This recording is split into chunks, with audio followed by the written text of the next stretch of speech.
प्रिय विद्यार्थियों नमस्कार। मैं डॉक्टर सहदेव पारिक श्री गोविंद गुरु राजकीय महाविद्यालय बांसवाड़ा से। विद्यार्थियों, आज हम बीए प्रथम वर्ष के समाजशास्त्र विषय के प्रथम प्रश्न पत्र में आज के समाजशास्त्र की जो मूल अवधारणाओं के बारे में हम पढ़ रहे हैं और उसी क्रम में समिति के विषय में आज हम चर्चा करें। पूर्व के वीडियो में हमने संस्था के विषय में और उसकी विशेषताओं के बारे में आपसे चर्चा की थी। आज हमारी चर्चा का विषय जो है वो समिति। मनुष्य जो है वो एक सामाजिक प्राणी है और समाज में रहता है। ये बहुत पुरानी बात आपने सुना भी है और पढ़ा भी है, और इसी रूप में उसकी जो है वो असंख्य आवश्यकताएं हैं।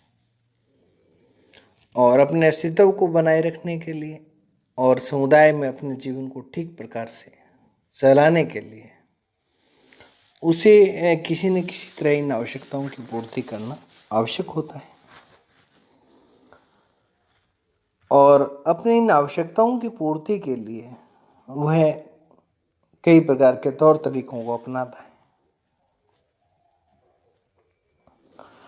अपने कुछ लक्ष्यों की पूर्ति के लिए अन्य लोगों के साथ मिलकर, उनके साथ सहयोग करके या किसी संगठन की स्थापना करके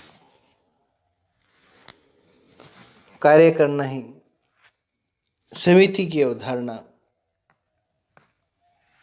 को जन्म देता है।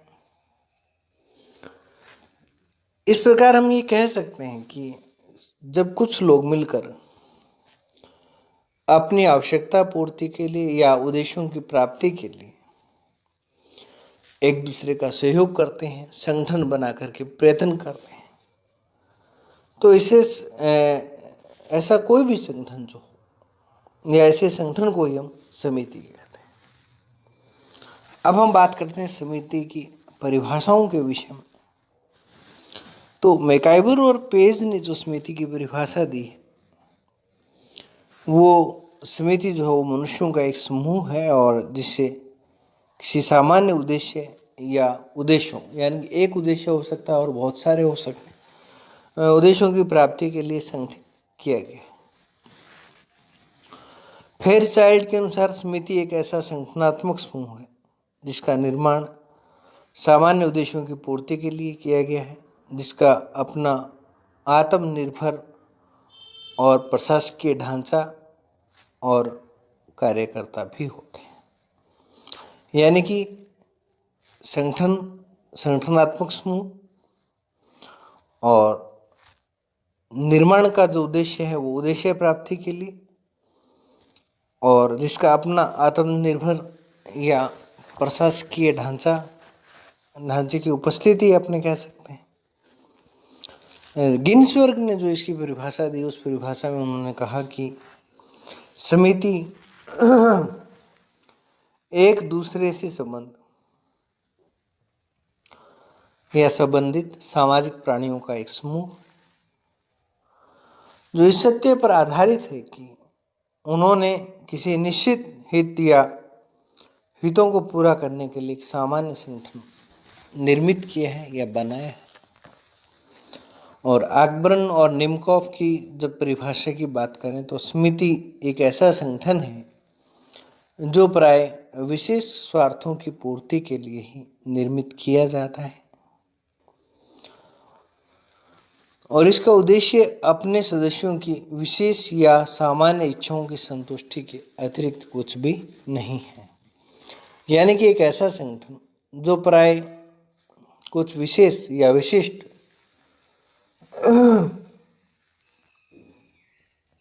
स्वार्थों की पूर्ति के लिए निर्मित किया जाता है और इसका उद्देश्य अपने सदस्यों की विशेष या सामान्य इच्छाओं की संतुष्टि के अलावा कुछ भी नहीं है। और संक्षेप में हम ये कह सकते हैं कि समिति को मनुष्यों का विचार पूर्वक यानी कि सोच समझकर बनाए गए ऐसे संगठन के रूप में परिभाषित कर सकते हैं कि जिसके एक या एक से अधिक उद्देश्य होते हैं और साथ ही इसकी अपनी एक कार्यकारिणी भी होती है। ये अध्यक्ष है, ये उपाध्यक्ष है, ये कोषाध्यक्ष है, ये इस तरीके का जो एक पदानुक्रम जो है वो उसमें पाया जाता है। अब हम बात करते हैं समिति की विशेषताओं के बारे में और उसके लक्षणों के विषय में। क्योंकि समिति की जब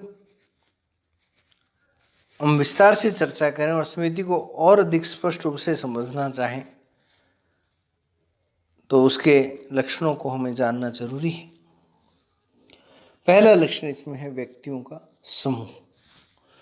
समिति का जो निर्माण है वो कुछ व्यक्तियों के द्वारा मिलकर किया जाता है और व्यक्ति मूर्त प्राणी है और इसलिए इसके द्वारा जो निर्मित संगठन होता है वो मूर्त होता है। और ऐसे किसी संग्रह को, व्यक्तियों के संग्रहण को ये हम क्या कहते हैं कि वो समिति है। निश्चित उद्देश्य, समिति के एक या कुछ निश्चित उद्देश्य होते हैं और कुछ व्यक्ति अपने सामान्य हितों को लेकर के एक समिति का गठन करते हैं और किसी उद्देश्यहीन समूह को जो हम समिति नहीं कह सकते हैं। यानी कि कोई भी समिति जो बनेगी तो उसके पीछे कोई ना कोई निश्चित रूप से उद्देश्य जो होगा।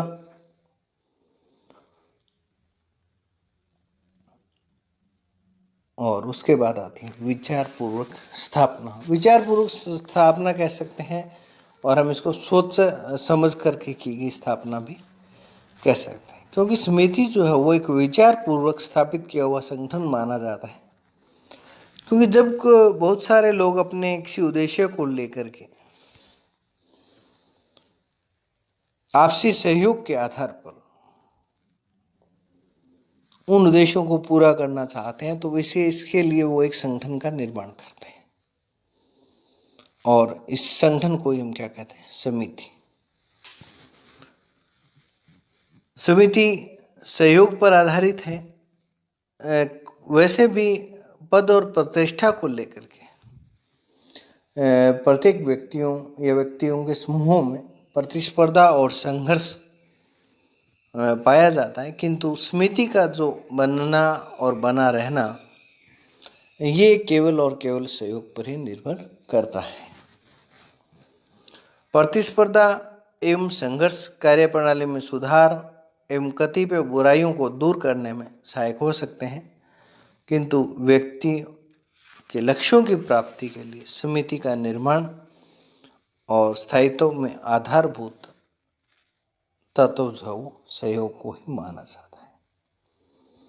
एक निश्चित संगठन, कोई भी समिति हो तो उस समिति का एक निश्चित संगठन होता है और इस संगठन के अभाव में किसी भी समिति का जो है वो अपने उद्देश्यों की प्राप्ति करना संदिग्ध रहता है और किसी भी भीड़ को जो हो संगठन के अभाव में हम समिति नहीं कह सकते। यानी कि व्यक्ति या व्यक्तियों के समूह को, एकत्रीकरण को हम कभी भी समिति नहीं कहेंगे। नियमों पर आधारित, प्रत्येक समिति के अपने कुछ नियम होते हैं, उपनियम होते हैं, सदस्यता से लेकर के कार्य करने तक के अपने कुछ आचरण होते हैं जिनके माध्यम से व्यक्तियों के व्यवहार को, आचरण को नियमित या नियंत्रित किया जा सकता है। इनमें विशेष रूप से सदस्यता संबंधी योग्यता, सदस्यता शुल्क, कार्य प्रणाली, कार्य सिद्धांत महत्वपूर्ण है। और उसके बाद आता है ऐच्छिक सदस्यता। ऐच्छिक सदस्यता की जब हम बात करेंगे तो किसी भी समिति का सदस्य बनना, नहीं बनना, बने रहना या हट जाना ये पूर्णतः व्यक्ति की इच्छा पर निर्भर करता है और प्रत्येक व्यक्ति अपने हित या रुचि के अनुसार किसी भी समिति का सदस्य बन सकता है और जब वो चाहे तब वो उस सदस्यता को त्याग सकता है। और मूर्त संगठन मैंने आपको पहले ही बताया था कि व्यक्तियों का समूह होने के कारण समिति को हम क्या कहते हैं कि मूर्त है, क्योंकि व्यक्ति स्वयं अपने आप में एक मूर्त है और उसी के द्वारा जो संगठन निर्मित होता है, आमने सामने की स्थिति में हम उसको देख सकते हैं, स्पर्श कर सकते हैं। तो ऐसे व्यक्तियों का समूह जो बनेगा तो वो उसका संगठन की प्रकृति कैसी होगी? मूर्त होगी। अस्थायी प्रकृति। समिति साधारणतया या मुख्य रूप से कुछ निर्धारित और निश्चित उद्देश्यों की प्राप्ति के लिए ही गठित की जाती है और जब इन उद्देश्यों की प्राप्ति हो जाती है तो समिति को अपने आप ही भंग कर दिया जाता है या समाप्त कर दिया जाता है। जैसे किसी मोहल्ले में मोहल्ला सुधार समिति सफाई व्यवस्था को लेकर के, बिजली व्यवस्था को लेकर के या किसी अन्य व्यवस्था को लेकर के गठित की जाती है और वो व्यवस्था यदि सामान्य हो जाती है, सुचारू हो जाती है, तो उस समिति को फिर अपने आप ही भंग कर दिया जाता है। यानी कि अपना जो समिति के माध्यम से जो उद्देश्य प्राप्ति होने के बाद समिति को भंग कर दिया जाता है, इसलिए इसकी प्रकृति जो कैसी मानेगी? अस्थायी मानेगी।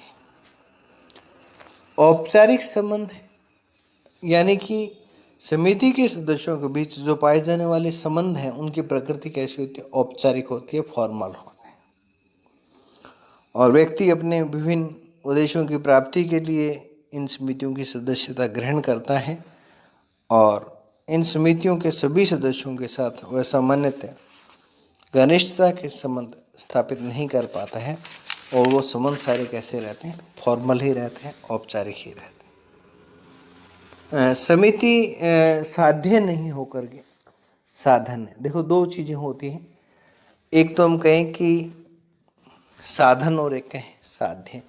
तो साध्य को अपने समझना है लक्ष्य के रूप में। साध्य क्या होगा?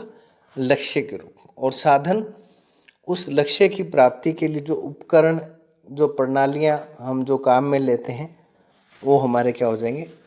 साधन हो जाएंगे। तो समिति जो है वो अपने आप में साध्य नहीं है, अपने आप में लक्ष्य नहीं है, वरन उन लक्ष्यों की प्राप्ति या उद्देश्यों की प्राप्ति के लिए एक साधन मात्र होती है। और कोई भी व्यक्ति किसी क्लब का सदस्य मनोरंजन संबंधी उद्देश्य की पूर्ति के लिए बनता है तो क्लब उसके मनोरंजन का साधन है, न कि अपने आप में साध्य। यानी कि समिति को मोटे रूप से हम ये कह सकते हैं कि वो एक लक्ष्य प्राप्ति का साधन मात्र है, साध्य नहीं